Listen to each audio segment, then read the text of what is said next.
Ya, Assalamualaikum warahmatullahi wabarakatuh. Pada kesempatan ini saya, Rizky Haruman, akan menjelaskan bagaimana cara mempersiapkan diri ini dalam menghadapi wabah penyakit COVID-19 ini. Jadi, dalam menghadapi segala penyakit infeksi, kita basicnya harus mempelajari tiga hal. Yang pertama adalah host, yaitu diri kita sendiri. Bagaimana cara kita meningkatkan imun sistem kita. Yang kedua adalah agent. Agent adalah virusnya ini sendiri atau patogennya ini sendiri. Bagaimana karakteristik virusnya, bagaimana cara membunuhnya, bagaimana cara menghindari penularannya. Dan yang ketiga adalah environment. Environment ini lebih masalah lingkungan. Kita bahas yang pertama adalah host. Jadi dalam menghadapi kasus apapun, dalam menghadapi masa infeksi, kita harus memperbaiki daya tahan tubuh. Bagaimana cara memperbaiki daya tahan tubuh? Ya jawabannya seperti biasa, dengan cara makan yang baik, yang bernutrisi, terus minum air putih yang cukup, bisa sampai 8 gelas sehari. Jika Anda tidak memiliki masalah pada ginjal, tidak ada gagal ginjal dan juga tidak ada gagal jantung, itu masih bisa disarankan 8 gelas per hari. Terus selanjutnya apa ya tadi, makanan, minuman, istirahat yang cukup, dan juga sisanya menjaga personal hygiene. Nah, fokusnya pada empat itu. Yang pertama aku mau bahas tentang makanan. Makanan yang kayak gimana sih yang bisa melawan virus dan meningkatkan imun sistem. Setahu yang saya baca, yang bisa meningkatkan imun sistem itu adalah vitamin A, vitamin B, vitamin C, vitamin D, vitamin E, zinc, terus tembaga, selenium, sama besi. Nah, hal-hal tersebut adalah vitamin dan juga antioksidan bagaimana untuk meningkatkan daya tahan tubuh. Nah, sebenarnya memang disarankan kita mengambil zat-zat seperti itu dari makanan. Misalnya kayak vitamin A bisa dari kuning telur, bisa dari wortel, bisa dari bayam, bisa dari kangkung dan segala macam. Nanti vitamin B bisa dapat dari, ini ada sih aku, ikan tuna, salmon, dada ayam tanpa kulit seperti itu. Jadi kita lebih fokus ke makanan sehari-hari aja yang 4 sehat 5 sempurna lah bahasa gampangnya. Cuman di sini perlu kita garis bawahi bahwa makanan-makanan yang menggunakan protein hewani itu harus, atau hewan, kita harus memasaknya sampai matang. Seperti itu.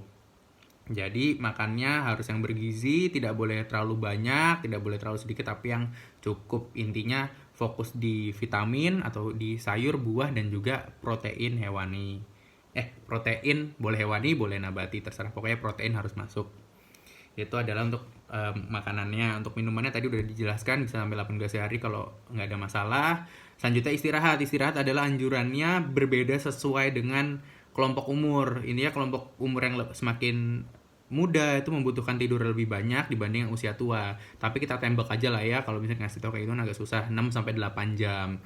Ini tidak hanya masalah kuantitas tidur tapi kualitas tidur. Jadi harus diperbaiki juga tentang kualitas tidurnya, bagaimana cara mempersiapkan tidur, terus tidur di waktu yang tepat dan segala macam ya. Itu apa, mau ada ritual dulu sebelum tidur, matiin lampu dan segala macam, itu bisa pribadi lah, tiap orang berbeda-beda. Terus yang keempat adalah personal hygiene. Personal hygiene tuh bagaimana kita mencuci tangan yang baik, menjaga kebersihan diri, ganti baju kalau dari luar, serajin cuci tangan, keramas setiap hari dan segala macam. Pak, intinya tentang personal hygiene harus dijaga. Selesai untuk masalah hostnya, perkuat daya tahan tubuh. Yang kedua adalah untuk melawan agent atau melawan virusnya. Nah, untuk masalah virus ini kita harus mengerti karakteristik virus dan bagaimana cara penularan virus tersebut.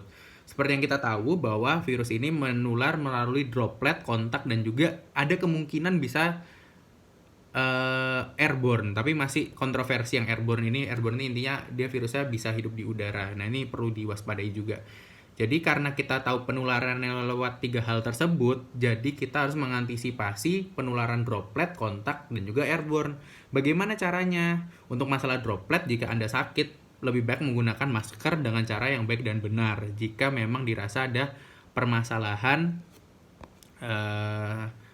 saluran nafas atas ya, misalnya ada batuk, pilek, itu sebaiknya menggunakan masker.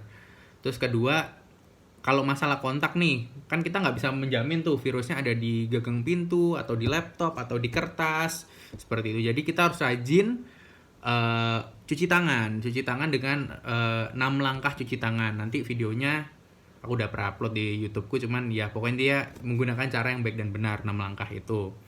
Cuci tangan yang baik dan benar untuk menghindari menghindari penularan secara kontak. Terus kita harus tahu bagaimana virus ini masuk ke dalam tubuh. Virus ini masuk ke dalam tubuh melalui hidung dan juga mulut. Ada juga yang bisa melewati mata. Kenapa lewat mata? Karena mata itu ada ductus lacrimalis yang menghubungkan antara mata dan juga hidung. Jadi mata, hidung, mulut mutlak gak boleh dipegang. Atau bahasa kasarnya udah gini aja, gak boleh megang muka sama sekali. Kalau mau megang muka harus beber cuci tangan yang baik dan benar terlebih dahulu. Nah, itu kita harus mengerti juga bagaimana cara virus masuk ke dalam tubuh kita juga, supaya kita tidak iseng-iseng lah ngupil kayak atau megang mulut atau megang mata. Jadi harus waspada penularannya.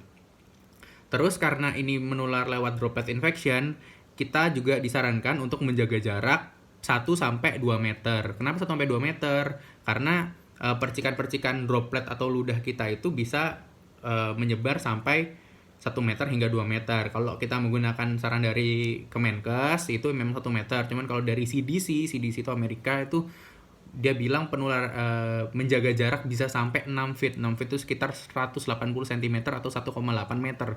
Jadi aku lebih baik cari yang lebih panjang aja ya. Jadi jaga kira-kira 2 meter antara satu orang ke orang lain. Ini sudah aku aplikasikan di rumah karena aku dan ibuku sama-sama dokter dan bekerja di rumah sakit rujukan COVID. Jadi aku sama ibuku dalam 2 minggu ini tidak pernah salaman, tidak pernah pelukan, cium dan segala macam, udah tidak pernah sama sekali. Jadi semoga yang lain juga kalau misalnya dirasa perlu harus menjaga jarak antara satu dengan lainnya. Seperti itu. Terus apalagi ya selanjutnya, ketiga ya masalah environment. Kita harus environment itu adalah masalah lingkungan. Kita harus menghindari yang namanya kerumunan. Tidak boleh terlalu dekat. Harus mengutamakan social distancing juga. Terus apalagi ya? Ya kalau untuk masalah lingkungan sih aku lebih mengingat ini sih sarannya dari pemerintah juga untuk terus belajar dari rumah, kerja dari rumah dan juga ibadah di rumah. Jadi kita harus meminimalisir kontak dengan orang lain, menjauhi kerumunan, dan kalau misalkan dibutuhkan banget harus bertemu ya kita coba memanfaatkan teknologi sekarang kan ada namanya video call, kita ada juga namanya telemedicine atau webinar. Jadi belajar tuh bisa dari mana aja, bekerja bisa dari mana aja, dan juga ibadah bisa dari mana aja. Mungkin segitu aja, dan menekankan juga jika memang ada gejala-gejala batuk pilek, coba mengkarantinakan diri dulu. Kita punya namanya tagar di rumah aja. Itu jadi anjuran buat kita semua supaya tetap di rumah aja selama 14 hari ini, mengikuti saran dari pemerintah untuk menghindari penyebaran infeksi di masyarakat. Mungkin segitu aja, 8 menit cukup panjang, semoga bisa dimengerti. Wassalamualaikum warahmatullahi wabarakatuh.